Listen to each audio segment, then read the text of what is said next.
Hello friends, welcome to Neethu's kitchen. இன்றைக்கி நாம் 7 cup cake செய்ய போகிறோம். வீட்டில் இருக்கிற பொருளை வச்சு எப்படி ஈஸியாக செய்கிறதுன்னு தான் பார்க்க போகிறோம். 7 கப் கேக் செய்கிறதுக்கு ஒரு நான்ஸ்டிக் தவாவில் 1 கப் கடலை மாவு எடுத்திருக்கேன். இதே கப்லேயே நீங்கள் எல்லா திங்ஸையும் மெஷர் பண்ணிக்கோங்க, அப்போ தான் உங்களுக்கு கரெக்டாக வரும். மிதமான சூட்டில் வச்சு நிறம் மாறாமல் பச்சை வாடை போகிறதுக்காக 2 நிமிஷம் நல்லா வெதிப்பிக்கலாம். அதே பவுலில் 1 கப் துருவிய தேங்காய், இதை 1 நிமிஷத்துக்கு நல்லா வெதிப்பி விட்டுறலாம். 2 கப் சுகர் சேர்த்து நல்லா கலந்து விட்டுறலாம். பாதாம், முந்திரி, பிஸ்தா இது எல்லாத்தையும் நல்லா பவுடராக எடுத்திருக்கேன். இது ஒரு நல்ல ஃப்ளேவர் கொடுக்கும். இதோட 1 கப் பால் சேர்த்து நல்லா கட்டிப்படாமல் கிளறி விடுங்க. அதில் இருக்கிற சீனி எல்லாம் நல்லா இலகி வரும்.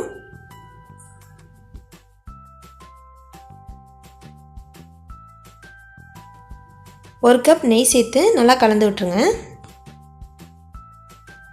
கடைசியாக கொஞ்சமாக ஏலக்காய் சேர்த்து சிம்மிலே வச்சு நல்லா கிளறி விடுங்க. மிதமான சூட்டில் வச்சு கைவிடாமல் நல்லா கிளறி விடுங்க.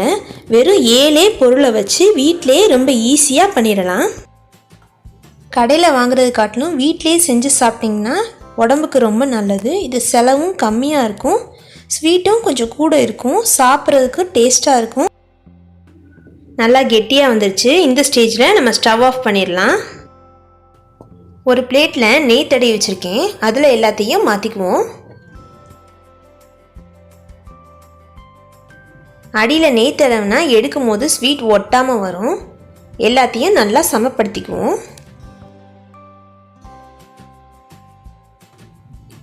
ஒரு ஸ்பூன் வச்சு நல்லா லெவல் பண்ணி விட்டுறலாம். ஒரு 20 நிமிஷத்துக்குள்ளே நல்லா செட் ஆயிரும். கொஞ்சம் ஈரப்பதமாக இருக்கையிலேயே நீங்கள் பீஸ் போட்டுருங்க. ட்ரை ஆயிடுச்சுன்னா உங்களுக்கு கட் பண்ண வராது. என்ன ஷேப்பில் போடணுமோ போட்டுக்கலாம்.